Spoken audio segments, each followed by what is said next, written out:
Welcome to Eureka Math. I'm Mr. Schenkel. This is Algebra, Module 1, Lesson 2. Here we go. Today we had to watch a video, and I'll put this link below so you can watch the video. It's crazy. If you watched it, it's a guy that jumps into a foot of water from about 36 feet in the air and lives to tell about it somehow. But that's not the story here. The story for us is we have to graph the change in elevation over time to show his movement. So what we're going to do is we're going to start at the point where he is on the platform. So if you watch the video, he's at the platform at about 36 feet above the ground. So right there. And then he does jump up maybe a foot in the air, 12 inches or so. And then that takes about a second. So when he jumps off of the platform, he actually goes up about a foot. So I'm going to move up to 37 at 1 second. So if I follow this up here, my next point is going to be somewhere in there. So I do have to draw a line between there, but we'll talk about that line in a second.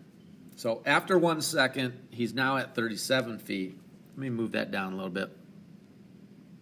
1 second, he's now at 37 feet. So that's so tough. Yeah, right in there, somewhere in there. And then he starts to fall.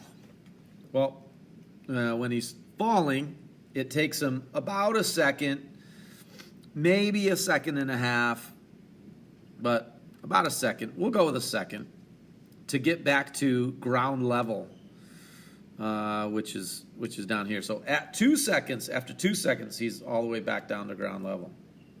Now you might think, well, then all I have to do is connect these 2 points, and if I do that, that's my graph. But that assumes that the rate of change in each time interval is constant. But that's not actually true. What actually happens is when he jumps up, at first when he starts to his leap, he goes quickly into the air and overcomes gravity for a few seconds, not a few seconds, a few tenths of a second. And then he starts to slow down until eventually he reaches the apex of his jump, which is the 37 feet. So this isn't a straight line here. It's more like curved. It's a little curved like that until he gets right to the top, and at that very top of his jump after about 1 second, then his jump starts to go downwards. So I'm going to use this next time interval. I'm going to use a different color. So from the apex of his jump until the time that he reaches the pool, the line is also curved because at first he's not going as fast. So more time ticks off of the clock for the amount of time, the amount of elevation that he's losing. So he's not moving as fast to begin with, but with every split second that goes on, he goes a little bit faster and a little bit faster and a little bit faster. So we do have a curved line there, and if I continued that line on the other side of this time interval, let's say I thought of this as my line of reflection, that apex of his jump, the very top of his jump, then I could plot it so that I get also the same shape line on the other side, and I'm sketching it so we're getting as close as we can. but about the same shape on the other side. And then this shaped graph is what a quadratic function or quadratic equation looks like.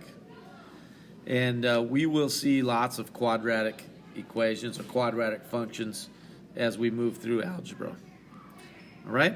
So not just constant rates. Sometimes we speed up and slow down, and we have to recognize that in our graphs. All right, so there's the exploratory challenge.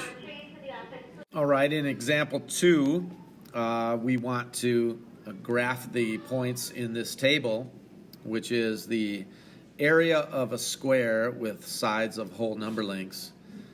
And we're going to plot the points on the graph and draw the curve that goes through the points. So I'm going to look at my side, which is my x. This is going to be my x-axis. It's my independent variable. I can choose the number of the length of the side lengths. And then the area is going to be the dependent variable on my y-axis. So in order to do this, I need to label both the axes. So the x-axis is going to be the side length. So I'm going to write down here side length. And it's going to be measured in centimeters. So the side length in centimeters. That's on the x-axis. And on the y-axis, this is where we're going to have our area. So this is going to be area, and that's going to be in square centimeters. And then I just need to be able to make sure that all of the points, all of the values on my x-axis and all the values on my y-axis fit on my graph.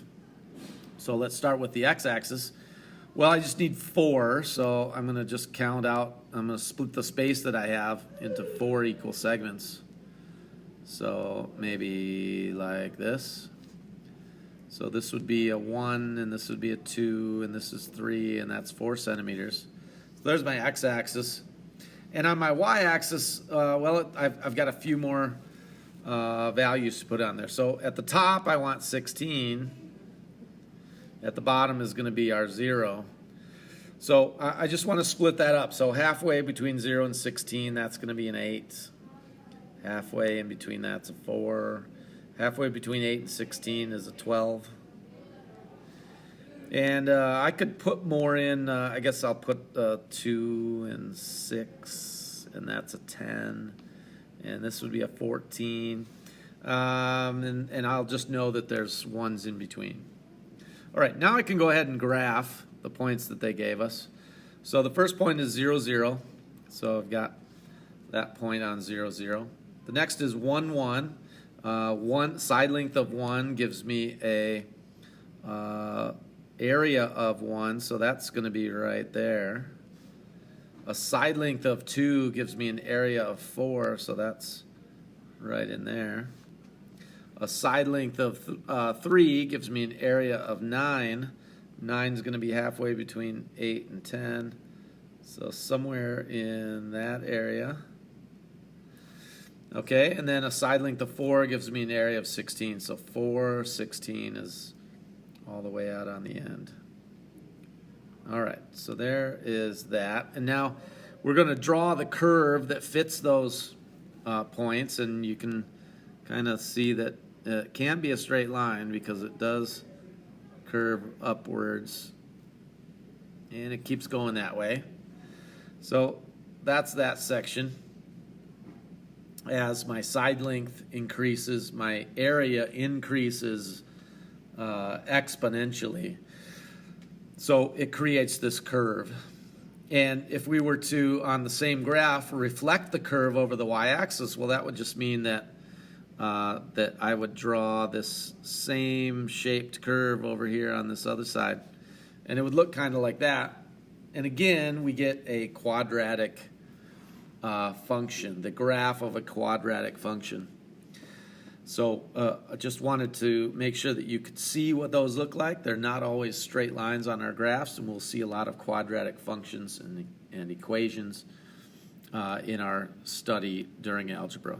All right, that is lesson 2. I hope that helps. See you again next time.